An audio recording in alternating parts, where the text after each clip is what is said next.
Homologous series हम लोगों का एक ऐसा सीरीज है जिसमें सेम फंक्शनल ग्रुप होना चाहिए और 2 कॉन्जिक्यूटिव मेंबर डिफर होने चाहिए CH2 से। अगर CH2 से ज़्यादा का डिफरेंस है तो भी वो नहीं होंगे होमोलोगस सीरीज में, और अगर फंक्शनल ग्रुप बदल गया तो भी हमारे वो होमोलोगस सीरीज में नहीं काउंट होंगे। जैसे एग्जांपल के तौर पे अगर हम लोग देखें C2H6O, इसमें एक मेंबर हमारा हो जाता है CH3OCH3 इथर और एक हो जाता है C2H5OH। दोनों का फॉर्मूला सेम है, फंक्शनल ग्रुप अलग है। ये दोनों कभी भी एक होमोलोगस सीरीज के नहीं हो सकते। फंक्शनल ग्रुप अगर बदल गया होमोलोगस सीरीज नहीं होगा। लेकिन अगर इसका बात करें CH3OH, तो पहला मेंबर ये, दूसरा मेंबर ये दोनों का फंक्शनल ग्रुप OH है, ये हमारे सेम होमोलोगस सीरीज के होंगे। तो सवाल आता है कि 4 दे देगा कंपाउंड, उसमें वो पूछेगा कौन कौन से होमोलोगस सीरीज हैं। तो ध्यान बस ये देना है, फंक्शनल ग्रुप सेम होना चाहिए।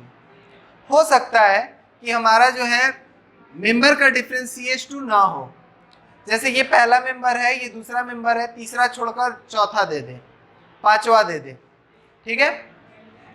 जैसे C5H11OH दे दे, तो ये और ये सेम होमोलोगस के होंगे।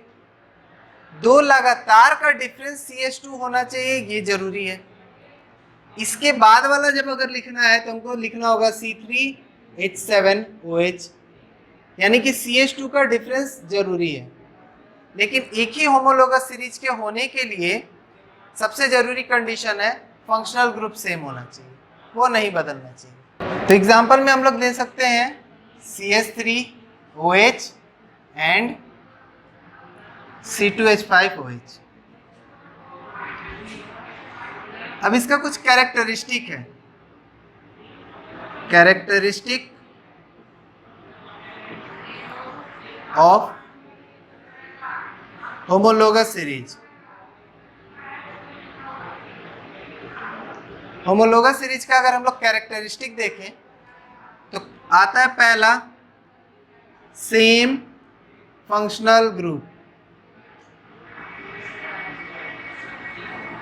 फंक्शनल ग्रुप हमारा सेम होना चाहिए। जो दूसरा कैरेक्टरिस्टिक आता है 2 consecutive member differ by CH2 और 14 यूनिट्स। 2 लगातार का जो डिफरेंस आएगा वो CH2 होगा या तो 14 यूनिट्स का होगा। 12 कार्बन का, 2 हाइड्रोजन का, 12 और 2 14, 14 units. Same chemical properties. Chemical properties जो है वो सेम होगा, मतलब जैसे ये रिएक्शन करेगा वैसे ही ये रिएक्शन करेगा।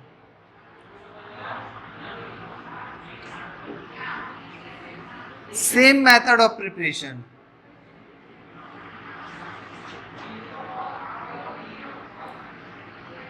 इसको बनाने का जो तरीका सीखेंगे उसी तरीके से ये भी बन जाएगा, उसी तरीके से बाकी सब भी बन जाएगा।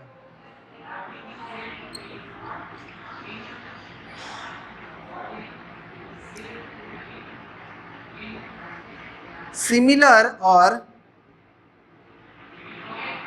Gradual change in physical properties. Properties में जो फिजिकल प्रॉपर्टीज होंगे उसमें ग्रेजुअल चेंज मिलेगा, यानी इससे थोड़ा सा ज्यादा बॉइलिंग पॉइंट इसका होगा, इससे थोड़ा सा ज्यादा मेल्टिंग पॉइंट इसका होगा, इससे थोड़ा सा ज्यादा या कम सॉल्युबिलिटी होगा। तो थोड़ा बहुत का अंतर आएगा और एक ही तरीके का अंतर आना है, अंतर भी 2-3 तरीके का नहीं आना है। तो इस तरह के कुछ जो है कैरेक्टरिस्टिक है होमोलोगस सीरीज के।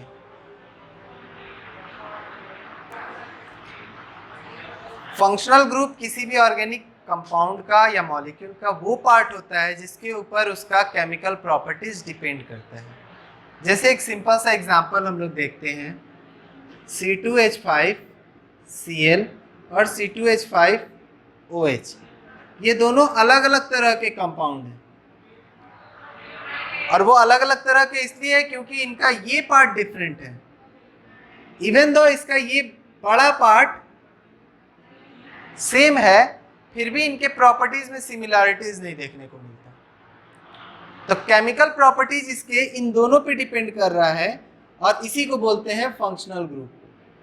यानी कि ऑर्गेनिक मॉलिक्यूल का वो पार्ट जिसके ऊपर उसका chemical properties most of depend करता है, उसको हम लोग कहते हैं फंक्शनल ग्रुप। तो यानी कि हम लोग जितना भी जो कंपाउंड्स पढ़ेंगे अभी या क्लास 11th से लेकर 12th तक के बीच में, हम लोग जितना भी प्रॉपर्टीज पढ़ेंगे या मेथड ऑफ प्रिपरेशन पढ़ेंगे वो हम इसी बारे में पढ़ेंगे कि हम ये कैसे बना सकते हैं, ला सकते हैं, कैसे हटा सकते हैं, ये रिएक्शन कैसे करेगा। तो क्लास 11th में हम लोगों को कुछ कंपाउंड्स पढ़ने हैं, जैसे हाइड्रोकार्बन्स पढ़ना है, और क्लास 11th के बाद 12th में हम लोगों को haloalkanes, alcohols, phenols, ethers, aldehyde, ketones, इस तरह करके बहुत सारे कंपाउंड्स पढ़ने हैं। तो फंक्शनल ग्रुप पर ही सारा प्रॉपर्टीज हम लोगों को पढ़ना है कि ये फंक्शनल ग्रुप लाएंगे कैसे, हटाएंगे कैसे। जैसे कन्वर्सन वगैरह भी देता है तो मोस्ट ऑफ उसका पार्ट होता है ये फंक्शनल ग्रुप हटाना है, वो फंक्शनल ग्रुप लाना है। किसी किसी में कार्बन कम बेसी करना होता है, उससे ज़्यादा और कुछ नहीं रहता। हम लोगों का रहेगा जैसे एनिसोल है, एनिसोल होता है कुछ ये,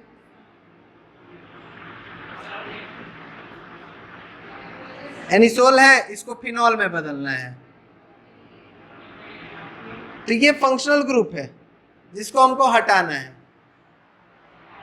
चेंज करना है। तो फंक्शनल ग्रुप हमारा वो पार्ट होता है जिसके ऊपर हमारा केमिकल प्रॉपर्टीज डिपेंड करता है। तो केमिकल रिएक्शंस को समझने के लिए फंक्शनल ग्रुप और उसका पार्ट समझना जरूरी है। तो फंक्शनल ग्रुप होता क्या है? Functional group is the driver of a car in which our hydrocarbon part is sitting। ये जिसमें बैठा हुआ है उसका ड्राइवर ये है, ड्राइवर जिधर जाएगा उधर जाएगा। ये ड्राइवर बदल गया, सब बदल गया। तो ये फंक्शनल ग्रुप जो है ये ऐसा है जो फिजिकल और ये chemical properties, method of preparation, सारा कुछ यही डिसाइड करना है। हमको अगर ये बनाना है तो मेथड कुछ और लगाना है, ये बनाना है मेथड कुछ और लगाना है, इस पे हमको कुछ खास सोचना नहीं है। तो ये होता है हमारा functional group. The part of organic molecules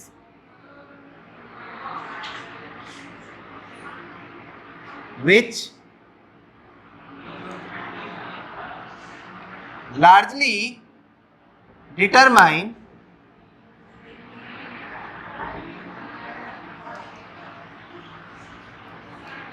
the chemical properties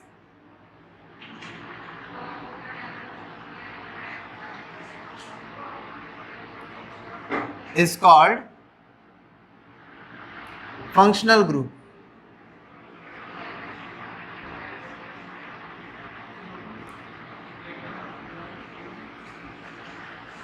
The homologous series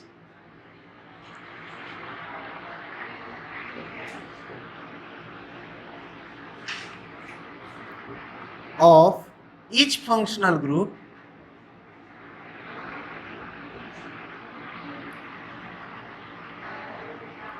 can be represented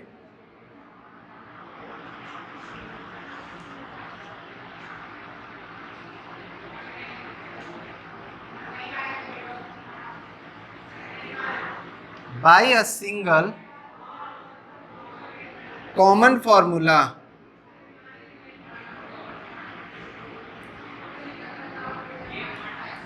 किसी भी फंक्शनल ग्रुप का जो होमोलोगस सीरीज होता है उसको हम लोग एक सिंगल कॉमन फॉर्मूला से रिप्रेजेंट कर सकते हैं। जैसे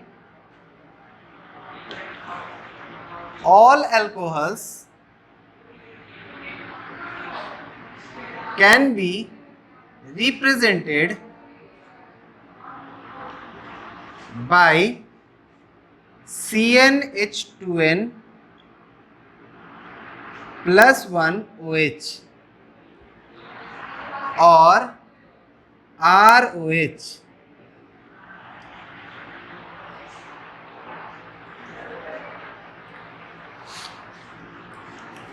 R is alkyl group।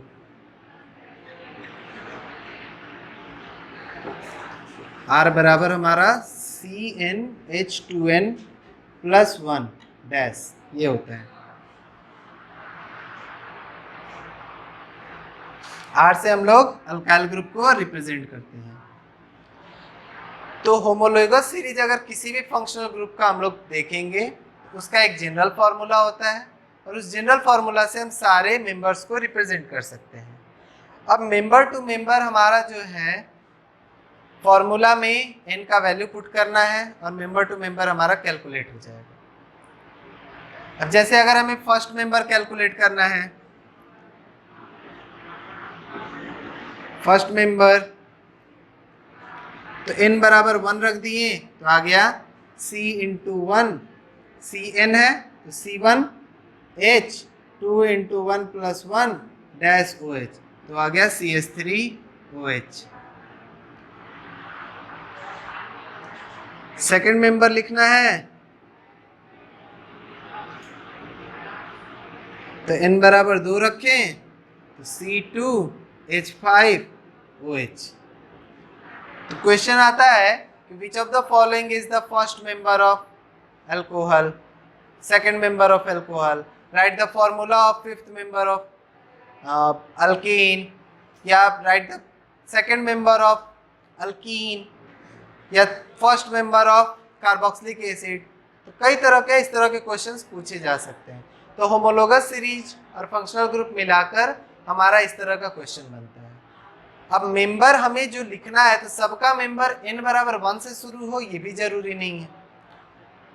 किसी का n बराबर 2 से भी शुरू होता है जैसे अल्कीन अल्काइन, और किसी का n बराबर जो है 0 से भी शुरू होगा जैसे हमारा अल्कोहल कार्बोक्सिलिक एसिड्स, एल्डिहाइड्स, और किसी किसी का 3 से भी शुरू होगा। तो कई सारे अलग अलग हैं, उनके हिसाब से हमें समझना होता है कि n कितने से शुरू करना है, और जितने से भी शुरू होगा पहला मेंबर वही बनेगा। जैसे एग्जांपल के तौर पर all alkenes can be represented by C2H CnH2n। तो अगर पूछा जाए फर्स्ट मेंबर तो n बराबर 2 से इसका शुरू होता है, फर्स्ट मेंबर हो जाएगा 2H4, C2H4 इसका पहला मेंबर बनेगा। तो इसका पहला मेंबर n बराबर 1 रखने पर आ रहा था, इसका पहला मेंबर n बराबर 2 रखने पर आ रहा है। सेकेंड मेंबर इसका अगर पूछा जाए तो n बराबर 3 हो जाएगा, C3H6 होगा। तो इस तरह जो है किसी भी होमोलोगस सीरीज को लिखने के लिए पहला मेंबर कहाँ से शुरू होता है ये जानना जरूरी है। उसी के हिसाब से पहला, दूसरा, तीसरा, चौथा, पांचवा, छठा जितना भी पूछे हम लोग लिख सकते हैं।